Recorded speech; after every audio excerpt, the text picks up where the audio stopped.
Slogan, mais plutôt l'une des mesures barrières pour éviter la contamination au Covid-19. Pourquoi les embouteillages monstres en cette période de confinement où l'on doit sortir qu'en cas d'extrême urgence? Longue de plusieurs kilomètres, l'avenue de la Paix traversant les communes de Matete et Kisenso est en train d'être réhabilitée par l'Office de voirie et drainage. Mesdames, Messieurs, bonsoir et merci de nous avoir choisis pour vous informer. Qu'est-ce qui explique la résurgence des embouteillages en cette période de confinement où chacun est appelé à rester chez soi, sauf bien entendu en cas de nécessité? Explication avec Oscar Mbal-Kaïj dans ce reportage. Épicentre de la pandémie du coronavirus en RDC a déjà franchi la barre de 1000 cas des personnes testées positives à cette maladie. Les Quinois sont pris au piège entre l'impératif de rester à la maison, mesures de prévention obligent, et celui de survie. Pour bon nombre de Quinois, surtout ceux du secteur informel, il faut à tout prix sortir et s'adonner à quelques activités pour essayer de nouer les deux bouts du mois. C'est peut-être ce qui explique des embouteillages monstres qui s'observent ces derniers temps dans la capitale de la RDC, parfois au mépris des gestes barrières et du respect des mesures d'hygiène. Nous vivons au taux du jour. Si je reste à la maison, comment vais-je vivre?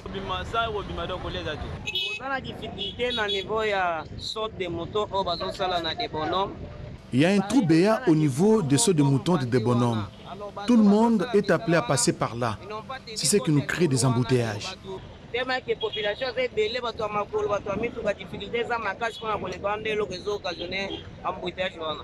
La commune de la Gombe, qui est en déconfinement progressif, commence à être beaucoup fréquentée, à voir le nombre de véhicules à ses postes de contrôle et de lavage de mains. Nous sommes ici à Chanik. Certains conducteurs ou propriétaires de véhicules refusent de se conformer au lavage de mains, d'où cette altercation entre cet homme en uniforme et ce passager. Au pont Matete, non loin du saut de mouton en pleine érection, c'est de longues files de véhicules qui attendent de se frayer un passage. Dans d'autres quartiers de la capitale, c'est une ambiance habituelle. Pas de respect des mesures de distanciation. Le port du masque ne revêt pas un caractère obligatoire pour d'autres. Ici, c'est la population qui imprime sa loi. Quelques infrastructures routières dans la ville sont délabrées après Kimboala où Ilingo Posunzel a lancé les travaux de réhabilitation de l'avenue de la Paix dans la commune de Matete. Le vice-premier ministre, ministre des Infrastructures et Travaux publics, a aussi inspecté les travaux de réhabilitation de l'avenue de l'Université au niveau du quartier Livoulou. C'est un ouf de soulagement pour les habitants des communes de Matete et Kisenso. 4 jours après son passage en ce coin de Kinshasa, le vice-premier ministre, ministre des Infrastructures et Travaux publics, a lancé les travaux de construction d'une nouvelle chaussée sur l'avenue de la Paix. Une artère longtemps restée dans les oubliettes. Pendant 4 mois, l'Office de voirie et drainage va travailler sur cette voie d'une importance capitale. Pour Wilinga Posunzel, ce travaux entre dans le cadre normal des devoirs de l'État envers la population. Ça ne devrait pas être une exception. Quand vous promettez, il faut le faire. Je ne pense pas que la population ait besoin de beaucoup parler. Quand vous arrivez à un endroit, vous promettez. La crédibilité d'un gouvernement, c'est de pouvoir réaliser ce que vous promettez. Dans la commune de Lemba, au quartier Livoulou, le vice-premier ministre, ministre de ZITP, a inspecté les travaux de réhabilitation de l'avenue de l'Université au niveau de l'arrêt Elimosantou. Ici, l'OVD est en train de vaincre l'érosion qui avait coupé la route, enclavant presque l'Université de Kinshasa et beaucoup d'habitations. Réalisé à plus de 60%. Les travaux ont jusque-là consisté à la construction d'un grand collecteur des eaux et le rechargement de la voie avant la pose de l'enrobé et la construction des dallots pour protéger le collecteur. Les riverains, victimes de cette érosion, ont profité du passage de Wilingo Posunzel pour lui exprimer la souffrance subie à cause de cette situation. Même si les constructions anarchiques sont en grande partie la cause de cette catastrophe. Je comprends que Kinshasa, par moment, le logement est difficile. Mais c'est vrai, mais il ne faut pas aller mettre de l'argent n'importe où. C'est ce qui crée justement des érosions. C'est ce qui demande à ce que l'argent au lieu qu'on puisse mettre ça dans des hôpitaux, qu'on doit revenir chaque fois pour refaire la même chose. À la base aussi, c'est cette histoire de constructions anarchiques. Non seulement que ça dérange un peu le budget de l'État, mais à la fois ça présente un danger même pour les habitants eux-mêmes. S'étant rassuré de l'effectivité des travaux dans quelques coins de Kinshasa, le vice-premier ministre, ministre des Infrastructures et Travaux publics, va bientôt mettre le cap en province. La direction provinciale de l'Office de voirie et drainage Kinshasa informe la population de la commune de Ngaliema en général et celle du quartier Joli Parc en particulier que dans le cadre de la réhabilitation de l'avenue Trois-Vallées, il sera procédé du vendredi 15 au lundi 18 mai à la fermeture du trafic qui, sur la dite avenue en prévision des travaux de pose désenrobés sur la chaussée. Par conséquent, la direction provinciale de l'OVD Kinshasa demande aux riverains de prendre les dispositions nécessaires et présente ses excuses pour les désagréments qu'occasionneront ces travaux. À quel niveau sont exécutés les travaux de réhabilitation de Homa à l'université de Kinshasa? Pour avoir la réponse à cette question, le ministre de l'Enseignement supérieur et universitaire Thomas Luakalo Sanjola a effectué une descente pour s'en rendre compte. Le ministre de l'Enseignement supérieur et universitaire Thomas Luakalo Sanjola et la vice-ministre Mme Liliane Mbangalo-Aboshi ont effectué une descente à l'université de Kinshasa. Objectif, faire l'état de lieux de travaux de réhabilitation des hommes des étudiants. L'autorité de tutelle est passée dans chaque bâtiment pour se rendre compte de la qualité de travail en équipe chantier. Après avoir reçu les explications du maître d'ouvrage, le ministre de l'ESU s'est dit satisfait de l'avancement des 10 travaux. Nous sommes satisfaits de l'évolution des travaux. Ça, c'est une bonne chose. Vous avez vu certains bâtiments sont pratiquement à la fin. Les entrepreneurs nous rassurent d'ailleurs qu'ils sont en avance sur leur planning. Certains bâtiments pourront nous être livrés le mois prochain, c'est-à-dire au mois de juin. Qui a possibilité de récupérer plusieurs espaces pour en faire des homes et des auditoires pour les étudiants. Donc les responsables de l'université me disent que nous pouvons à la fin de ce projet récupérer en termes d'auditoires 23 auditoires. Donc 23 nouveaux auditoires pour les étudiants de l'université de Kinshasa. Les choses se passent relativement bien. Il y a l'appui des responsables de l'université, il y a le soutien de la population, il y a le soutien des étudiants qui ont compris que ces projets s'effectuent à leur bénéfice. Pour Thomas Luakalo Sanjola, les étudiants congolais méritent d'étudier dans les meilleures conditions. Telle est également la volonté du président de la République, Félix Antoine Tshisekedi Tshilombo. La plénière de ce jeudi à l'Assemblée nationale a déclaré recevable la proposition de loi portant création, organisation et fonctionnement de l'Agence nationale de la lutte contre la corruption. Sylvie Moembo, reportage. La séance plénière de ce jeudi 14 mai 2020 a été très animée. Elle a été consacrée au débat général sur la proposition de loi portant création, organisation et fonctionnement de l'Agence nationale de lutte contre la corruption présentée par le député national Henri Thomas Lokondo. Ce texte a soulevé des interrogations sur la pertinence d'avoir une nouvelle institution qui serait une de trop. Le rédacteur de cette proposition a démontré que l'Agence nationale de lutte contre la corruption n'est nullement en contradiction avec des cours et tribunaux. La tendance dans les pays développés, c'est d'avoir une agence spécialisée de lutte contre la corruption à côté des institutions traditionnelles. Mais tous les intervenants se sont accordés sur le fait que la corruption est un phénomène tentaculaire en République démocratique du Congo. L'unique manière de manifester l'engagement dans la lutte contre la corruption, c'est de créer une agence spécialisée.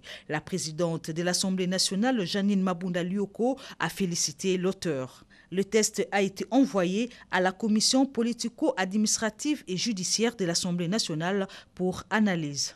Si les pays occidentaux qui ont beaucoup de moyens, chaque pays, j'ai donné des exemples, j'ai fait du droit comparé, Chaque pays, la France, la Belgique, l'Irlande, en Afrique, le Sénégal, tout le monde a une agence particulière comme ça. Vous voulez dire quoi? C'est que ces gens n'ont pas de cours des tribunaux. Non, au contraire, ils ont peut-être remarqué, comme les Occidentaux, que les cours des tribunaux sont un peu dépassés par le phénomène de la corruption. Composée de 68 articles et 6 titres, la proposition de loi de l'honorable Henri Thomas Lokondo a été examinée par le gouvernement avant d'être alignée par le bureau de l'Assemblée nationale. Le caucus des députés de l'Ituri sollicite l'implication de la présidente de l'Assemblée nationale dans la restauration de la paix dans leur province. La province de l'Ituri est secouée depuis plusieurs mois, voire années, par toutes sortes d'attaques des groupes armés dont le nombre augmente chaque jour. Tous les territoires de cette province sont aujourd'hui touchés, de Magui à Mambasa, sans oublier Djougou qui compte plusieurs milliers de déplacés.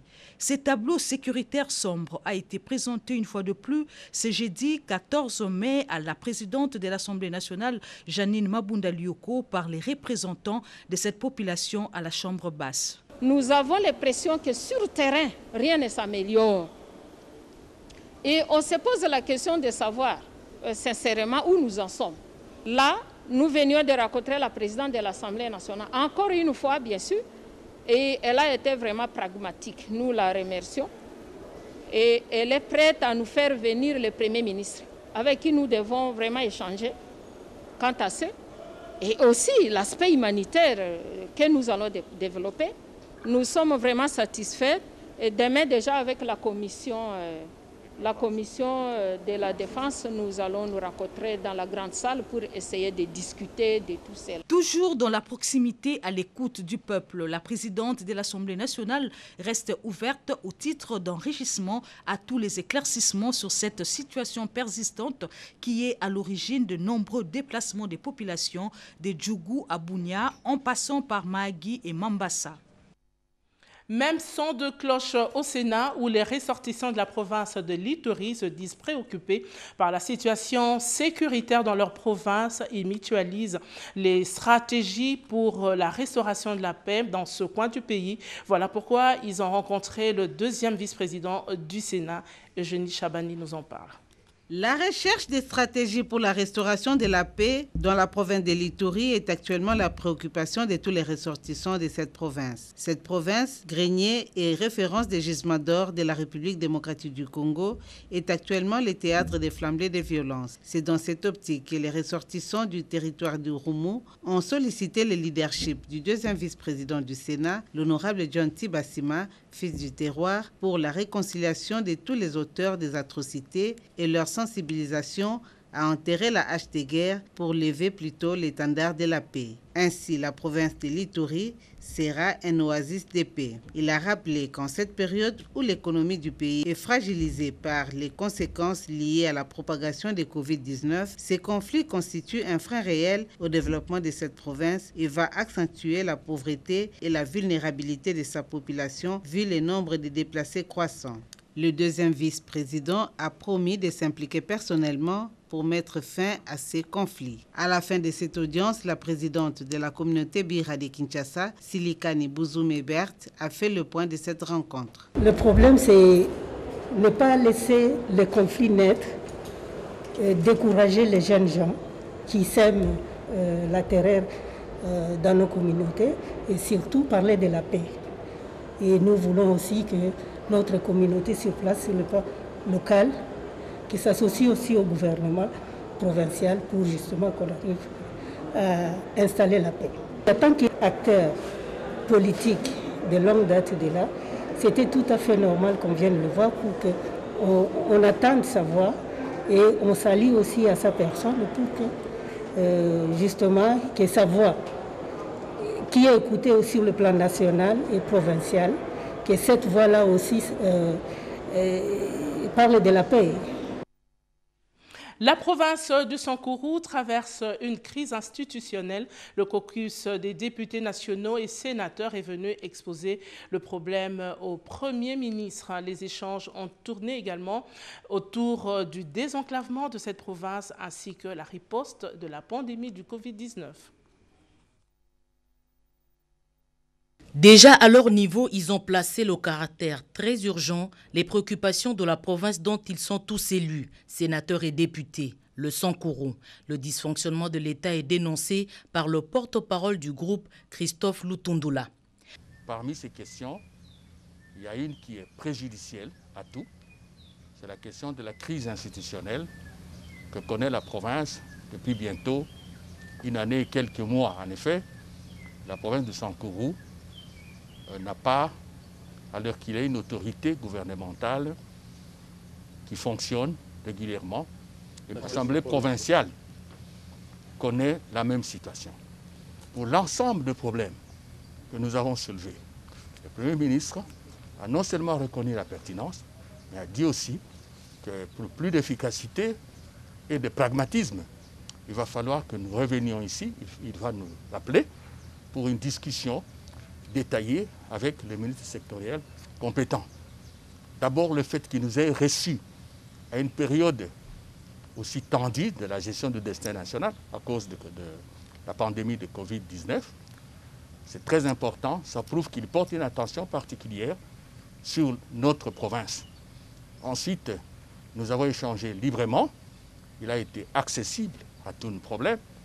Un échange très détendu ce jeudi 14 mai 2020 autour du Premier ministre Ilunga Ilunkamba, assisté de la ministre près le Premier ministre Jacqueline Pengue. Les hôtes du chef du gouvernement portent la voix de la province de Patrice Emery Lumumba, qui a été le premier à occuper les bureaux de l'hôtel du gouvernement. Ils ont donc noté l'attitude attentive du successeur du héros national. Françoise Boué-Labouaki nous signale également qu'un arrangement a été trouvé pour soulager le fonctionnement de la province du Kwilu et celle du Kwango, privée des taxes agricoles suite aux mesures de gouvernement contre le Covid-19. Des paiements vont être effectués tenant compte de l'effort à fournir dans un contexte de crise économique. Les images et commentaires dans nos prochaines éditions d'information. La ministre d'État, ministre de l'Emploi, Travail et Prévoyance sociale, ce jour, là-bas, Robert Ndaye Chisese, notre reporter, nous signale qu'aujourd'hui, elle s'est entretenue avec les responsables miniers. Ils sont en première ligne droite des négociations avec les entreprises minières pour sauver l'économie congolaise, mais aussi négocier avec elles sur les conditions de confinement des travailleurs sur les sites pendant cette période difficile que traverse la République démocratique du Congo avec la progression du coronavirus. La délégation gouvernementale conduite par la ministre d'État, ministre de l'Emploi, Travail et Prévoyance sociale, Dr Néné Lungankulu, poursuit ses contacts avec les différentes entreprises. À Kambové, 25 km de la ville de Likasi, Néné Lungankulu et Willy Kitobo sont venus dans le site de la compagnie minière de Kasombo Mikas rappeler aux responsables qu'il est strictement interdit de licencier les travailleurs pour cause de Covid-19. La patronne de l'emploi et son collègue des mines ont tapé du poing sur la table en insistant sur les conditions de confinement de 530 agents congolais sur ces sites. Pourquoi vous voulez cacher la vérité? Ce sont vos frères. Non. Néné Lungankulu et Willy Kitobo, qui n'apprécient pas les conditions de confinement et de restauration de ces travailleurs, ont rappelé à l'ordre les responsables de Mikas, tout en exigeant le strict respect des droits des descendus agents mis en congé technique.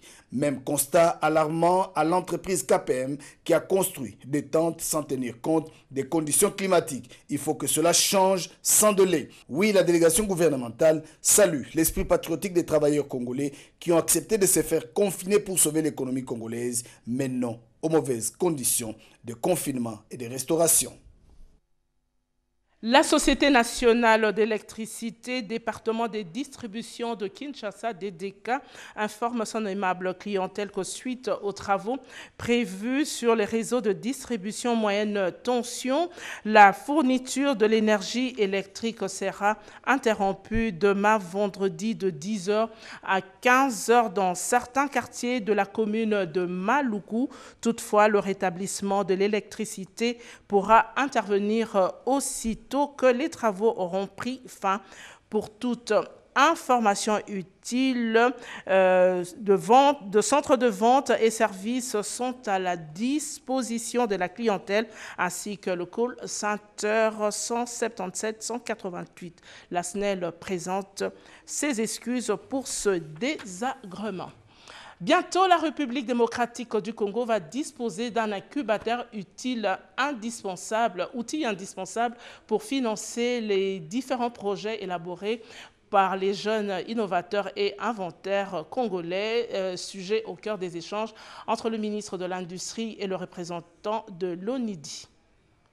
La vision du président de la République, Félix-Antoine Tshisekedi Tshilombo, de créer 100 millionnaires est prise à bras le corps par le ministre de l'Industrie, Julien Paluku Kahongya. La République démocratique du Congo sera bientôt dotée d'un incubateur. Cet outil est indispensable pour financer les différents projets élaborés par les jeunes innovateurs et inventeurs congolais. Les sujets a mis autour d'une table le ministre de l'Industrie, Julien Paluku Kahongya, le représentant résident de l'ONIDI, Organisation des Nations Unies pour le développement industriel, Thomas Maketa, le comité de gestion du Fonds de promotion de l'industrie dirigé par Patrice Kitebi, la secrétaire générale à l'industrie Bernadette Nzamba et le guichet de mise à niveau. Il était question pour l'ONIDI de fournir des informations sur l'état d'avancement pour la mise en place de cet incubateur, mais aussi pour le ministre de formuler des recommandations pour accélérer la matérialisation de ces projets qui va permettre à la RDC de réduire l'hégémonie des expatriés sur l'économie nationale. Le ministre, avec un leadership très fort, a vraiment soutenu ce projet et il a vraiment demandé des informations sur l'avancement du projet, des informations que nous lui avons données, et il a donné des recommandations pour que ce projet puisse se réaliser au plus tôt. Les parties prenantes à cette séance de travail ont pris l'engagement de redoubler les efforts pour mettre en cet outil qui va aider les jeunes innovateurs et inventeurs congolais de mettre sur pied des projets industriels innovants. Ceci dans l'objectif de booster les secteurs industriels et de rendre nos entreprises plus compétitives à l'échelle tant nationale, régionale qu'internationale. Le journal officiel de la République démocratique du Congo informe le public de la parution du numéro 8 de la première partie contenant des arrêtés ministériels portant fixation de taux de droits, taxes et redevances à percevoir à l'initiative du ministère du Plan, arrêté ministériel portant fixation de taux de droits, taxes et redevances à percevoir à l'initiative du ministère de Transport et Voies de Communication, et puis l'arrêté interministériel portant fixation de taux de droits, taxes, redevances à percevoir à l'initiative du ministère de Sport et Loisirs et plusieurs actes de procédure. Ces numéros sont disponibles au siège du journal officiel 6 avenue Minibal, avenue Colonel Lukusa, numéro 7 dans la commune de la Gombe, aux antennes de Kinshasa, Palais de Justice, Palais du Peuple, guichet unique de création d'entreprise, Unikin UPC, et bientôt dans les différentes antennes provinciales. Elles sortent de leur silence pour solliciter une attention particulière du gouvernement. Elles, ce sont les personnes vivant avec handicap qui sont en difficulté de respecter les gestes barrières pour éviter la contamination du coronavirus. Mireille Ndeke. La personne en situation de handicap en RDC est en difficulté par rapport à l'état d'urgence suite à la COVID-19. Ces personnes sollicitent bénéficier d'une protection spéciale à cette période. Si l'on donne un aux autres, il faut donner 2 ou 3 à cette catégorie de personnes. C'est l'avis de la présidente de l'ONG Imana Henda, qui signifie « Lève-toi et marche ». Oui, tous les na esengo mingi pona komona ete bana mboka babilanga na beto ezali bilona ya mboka ezali ezote sika mosusu te bakanisi bana Imana Henda ba personnes vivant avec handicap. Pendant que l'on oublie souvent la personne vivant avec handicap, nous sommes heureuses de voir comment est-ce que nos frères et sœurs de l'association Bilangana Beto ont pensé à nous. Le geste barrière, oui, mais nous devons aussi manger car nous sommes vulnérables et souvent pas capables de travailler pour avoir de quoi vivre. Personne avec handicap sur la chaise roulante. Message bien capté par l'ONG Bilangana Beto, qui est allé remettre de vivre et non-vivre à cette catégorie de personnes, appartant de la citation « Un ventre affamé n'a point d'oreille ». Occasion saisie pour sensibiliser sur le geste barrière, recommandations difficiles d'application pour les personnes vivant avec handicap qui sollicitent aux autorités du pays un encadrement et une prise en charge efficace et correcte de la personne vivant avec handicap en cette période où la pandémie est en train de décimer les populations. Le groupe GTEM, basé à Kolwezi, vient d'appuyer le comité de riposte par la remise de 10 000 litres de carburant et kits sanitaires au gouverneur Richard Mouyej-Manguesmans. Les détails dans ce reportage d'Oscar Mbalkaïja. Des époustouflants efforts fournis par la province du Lualaba pour prévenir sa population du danger que présente cette pandémie du coronavirus ne laissent pas indifférents les initiatives des entrepreneurs œuvrant localement. Déjà, le groupe GPEM, ces géants lualabais réputés dans la vente du carburant, s'illustre à ce jour. La structure se décide d'apporter sa pierre au combat que mène la province du Lualaba. C'est dans cette salle de réunion du gouvernorat que son responsable, Germain Pongou, remet au gouverneur Richard Mouyej-Manguesmans un bon de 10 000 litres de carburant et 20 thermomètres laser. Un don qui devra renforcer la capacité de l'équipe des ripostes de Covid-19. Nous avons remarqué les efforts du gouvernement, les efforts déployés, des efforts très remarquables pour la lutte contre le Covid-19. Et nous nous sommes dit que nous ne devons pas laisser le gouverneur seul avec son gouvernement dans cette lutte. Voilà pourquoi, en tant qu'opérateur économique, nous avons pris la décision de venir apporter notre petite contribution dans cette lutte contre l'ennemi commun mondial qui est le Covid-19. Une initiative d'un fils maison que le gouverneur Richard Mouyej-Manguesmans encourage nettement.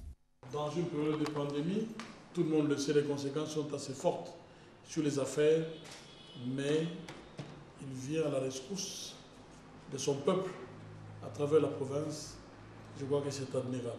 Un geste que devraient aussi suivre les autres entrepreneurs œuvrant au Lualaba qui doivent nécessairement comprendre l'essentiel de cette lutte, de protéger ainsi que de préserver sa population du méfait de cette pandémie et dont la province a fait sienne sous l'imploration de la grâce divine des dieux, combattant premier dans cette lutte au Lualaba.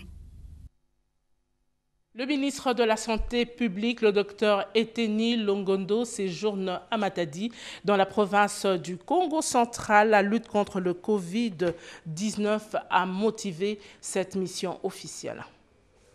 Depuis le 10 mars 2020, l'épidémie du coronavirus a été officiellement déclarée en République démocratique du Congo. À ce jour, selon les statistiques, les cumuls de cas confirmés indiquent plus de 1200 personnes touchées et la province du Congo central se retrouve en deuxième position après la province de Kinshasa. Et pour désengorger les structures sanitaires publiques du pays afin d'assurer une bonne prise en charge de malades du Covid-19, le ministre de la Santé, le docteur Eteni Longondo, a donc procédé à la libération de tous les malades de l'hôpital provincial de référence de Kinkanda, dans la commune de Matadi au Congo central. Après des explications fournies par le médecin directeur Bijou Yvette Ntoki sur la situation des patients et l'état de lieu de cet hôpital, le ministre est passé au concret en régularisant la situation financière de tous les malades, plus d'une centaine qui étaient internés ici. Les heureux bénéficiaires ont jubilé, témoignant au passage leur vifs remerciements et gratitude au président de la République, Félix-Antoine Tshisekedi Tshilombo, et au ministre de la Santé, le docteur Eteni Longondo, pour des actions concrètes et louables posées en faveur du peuple. J'apprécie les efforts qui sont menés par la province à travers le gouverneur par rapport au nombre de cas. Alors, nous sommes venus appuyer cette province techniquement, politiquement et administrativement. Et nous pensons que cette province va s'en sortir.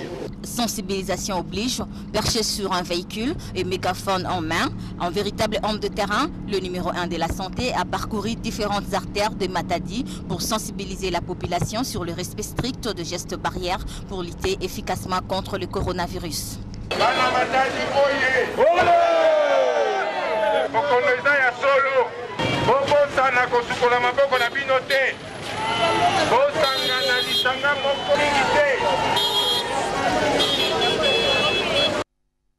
L'Église évangélique luthérienne au Congo, par son évêque, appelle les chrétiens à observer une journée de jeûne et prière en vue d'implorer la miséricorde divine en cette période difficile.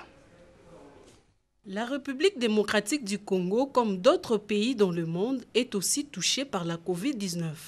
De mesures d'urgence décrétées par le chef de l'État, Félix Antoine Tshisekedi, depuis le mois de mars dernier, n'ont pas épargné les églises. L'Église évangélique luthérienne au Congo entend soutenir cette décision du chef de l'État par des prières et des actions de grâce en faveur de la nation congolaise et son peuple. Ainsi, elle lance un appel à tous les chrétiens d'observer le jeudi 14 mai une journée de prière, de jeûne et de gestes de miséricorde pour demander à Dieu d'aider le Congo à surmonter cette dure épreuve due à la Covid-19 et ses conséquences néfastes sur l'humanité. Congolaises et Congolais, la communion des églises luthériennes regroupées au sein de la Fédération luthérienne mondiale FLM, en sigle, organise une journée de jeûne et prière en cette date du 14 mai pour toutes les églises luthériennes dans le monde. L'Église évangélique luthérienne au Congo, et elle en sigle, s'est saisie de cette opportunité pour se joindre à la parole du président de la République, le chef de l'État, demandant aux confessions religieuses de s'unir dans la prière afin d'implorer la grâce divine pour le Congo et pour le monde entier. Notre Dieu est avec nous en toute situation, telle que le dit le prophète Ésaïe. Ne crains rien, car je suis avec toi. Le rôle primordial de l'Église étant d'encourager la paix, l'unité et la solidarité, le numéro 1 des luthériens en République démocratique du Congo pense que l'invitation des chrétiens à prier Dieu pour la protection de la République démocratique du Congo en cette période difficile de la pandémie de Covid-19 est une réponse à la solidarité nationale prônée par le chef de l'État. Un présumé ravitailleur actif dans le parc national de la Lomami a été présenté au gouverneur du Maniema. Toujours dans la même province, 12 000 sachets de liqueur ont été incinérés par l'Office congolais de contrôle. Les détails dans ce commentaire de Fifi Bokemétis. Selon Edouard Moussafiri Ngoumiabo, le nommé Boniface Jagger a été appréhendé par les éléments du département de surveillance des frontières au poste de contrôle d'Ingui avec 78 cartouches d'exercice militaire et 34 balles réelles cachées dans sa jubessière. Le gouverneur Ogi Moussafiri a regretté l'acte posé par ses compatriotes. Avant de les remettre entre les mains de la justice militaire, il a appelé toute la population du Maniema de chercher à gagner leur vie autrement et non en voulant faire la guerre et causer l'insécurité dans la province. Le ministre provincial de l'Intérieur a indiqué que ces présumés ravitailleurs du chef milicien Bernard se seraient procuré ces munitions auprès d'un élément des FARDC. Dans un autre chapitre, plus de 12 000 sachets de liqueurs Stark, communément appelés Kisangiri, ont été détruits et incinérés par l'Office congolais de contrôle OCC en présence des services de sécurité et officiers du ministère public. Selon Joseph Alimassi, OPJ de l'OCC, ce lot de boissons très alcoolisées et prohibées au Maniema a été appréhendé par les services de sécurité. Il y a quelques jours à l'aéroport national de Kindu, juste après son déchargement d'un des avions de la compagnie Service Air. Il est prohibé parce que d'abord le taux de pourcentage est très élevé, 43%. Nous demandons à notre population d'être très vigilante pour que ces produits n'entrent pas au Maniema. On termine ce journal par ces hommages à Banza Mukalai Sungu. 4 ans se sont coulés depuis la disparition de feu. Le ministre honoraire des médias, Baudouin Banza Mukalai Sungu, des hommages ont été rendus à cet homme de culture. Il y a 4 ans, mourait ici à Kinshasa un ministre en fonction, arraché de l'affection de tous. Baudouin Banza Mukalai Sungu, acteur politique congolais, qui a exercé plusieurs fonctions, notamment celle de ministre de l'Information et Communication, ministre des Mines, ministre de l'Économie, ministre du Tourisme, pour ses beaux et loyaux services rendus à la nation congolaise. À sa mort, il a été décoré à titre posthume au rang de commandeur de l'Ordre national des héros nationaux Kabila Lumumba. Feu Banza Mukalai est mort alors ministre de la Culture et des Arts. La date de sa mort, le 14 mai 2016, rappelle aux uns et aux autres le parcours d'un homme qui est entré en politique par la presse. En étant journaliste, Banza Mukalai avait beaucoup d'estime des chevaliers de la plume. En ce temps de crise sanitaire mondiale due au coronavirus, la fondation qui porte son nom et sa famille biologique commémore le 4e anniversaire dans la méditation.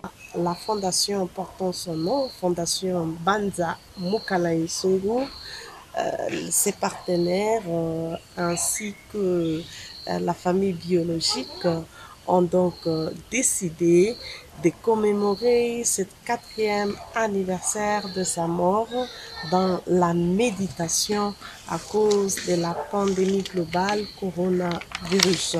Nous profitons également de cette opportunité pour, n'est-ce pas, sensibiliser la population congolaise à observer les règles d'hygiène afin qu'ensemble nous puissions combattre et vaincre cette pandémie. Initiateur et fondateur de l'UDECO, parti politique allié de la majorité présidentielle MP, il fut le vice-président du mouvement populaire de la Révolution MPR. Un travailleur chevronné, aussi amoureux de la littérature, Banza Mukalai Sungu a écrit plusieurs ouvrages tels que Ma vérité sur les maréchals, Les mots récurrents, Itinéraire d'un homme dans le Congo d'aujourd'hui. Mort à l'âge de 63 ans, Feu Baudouin Banza Mukalai a laissé derrière lui une veuve et une famille nombreuse.